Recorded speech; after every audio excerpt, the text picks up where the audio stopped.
Pati naman po yung ating gospel na narinig ngayon, makikita natin kung gaano pinapahalagahan ng Panginoong Jesucristo yung kasal. Kasi doon siya unang gumawa ng himala sa loob ng konteksto ng kasal. Darating yung matatapos yung natawag natin na honeymoon stage, yung kanilang buhay mag-asawa.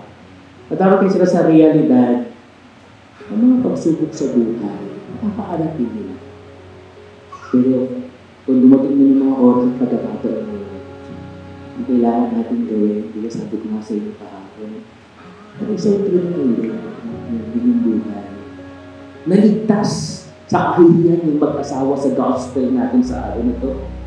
Because Jesus was there.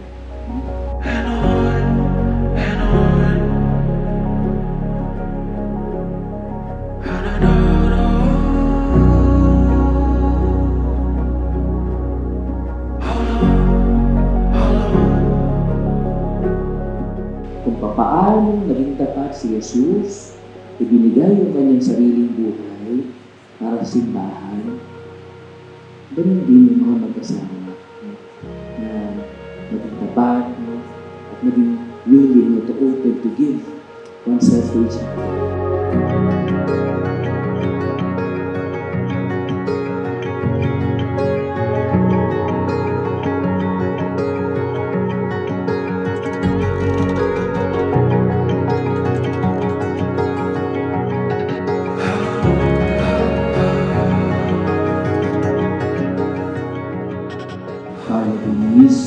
Bukal ba sa iyong loob ang iyong pagkarito upang nakaisang dibdib si Jerome na iyong pakamamahalin at paglilingkuran habang buhay?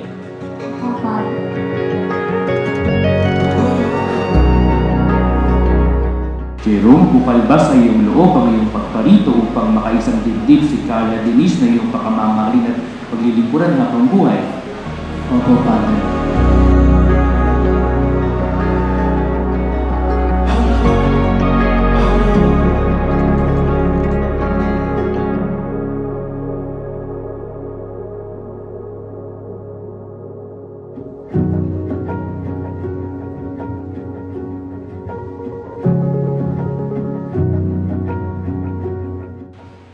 Nakahanda ba kayong gumanap sa inyong pananagutan sa simbahan at sa bayan na umaasang inyong aawagain ng mga supling na pinagkaloob ng buong may kapal upang sila ay inyong palakihin bilang mabubuting mamamayang Kristiyano?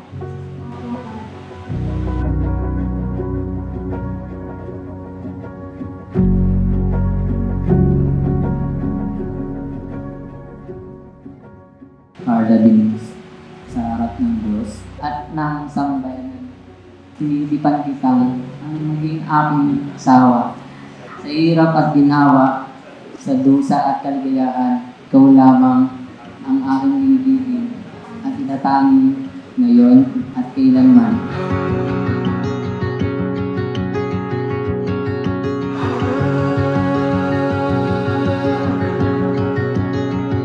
Jerome, sa harap ng Diyos at ng kanyang sambayanan, tinitipan kitang maging aking asawa, sa hirap at ginhawa, sa dusa at ligaya.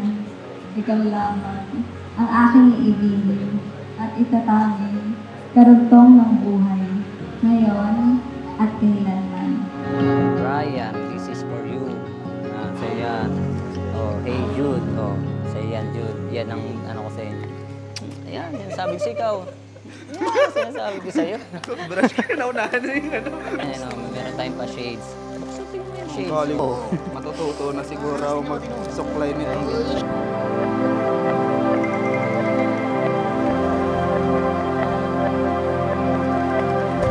Carla Denise, sumasang-ayon ka ba na maging asawa si Jerome na naririto ngayon na nagsunod sa batas at naalituntunin ng ating banal na simbahan?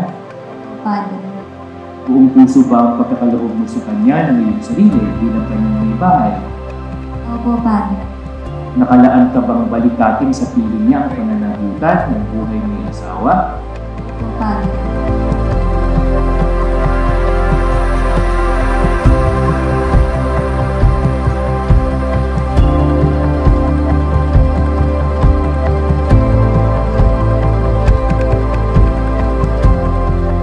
Jerome, sumasang-ayon ka ba na maging may bahay si Carla Denise na naririto ngayon alinsunod sa batas at mga alituntunin ng ating banal na simbahan? Opo, Padre. Buong puso ba ang pagkakaloob mo sa kanya ng iyong sarili bilang kanyang asawa? Opo, Padre. Nakalaan ka bang malikatin sa piling niya ang pamumuhutan ng buhay ni asawa? Opo, Padre.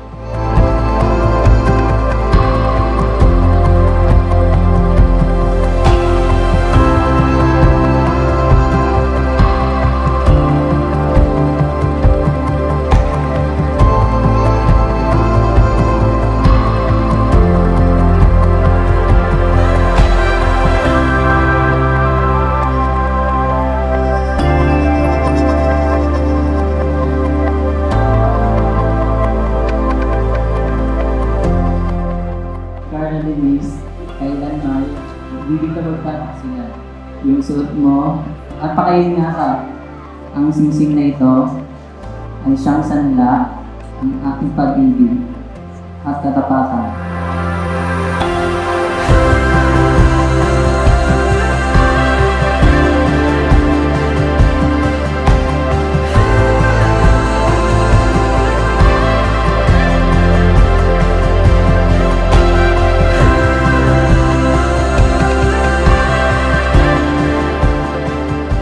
Tinatanggap ko ito at nangangako ako magiging iyong katuwang sa wastong paggamit at pangangasila ng ating kabuhayan.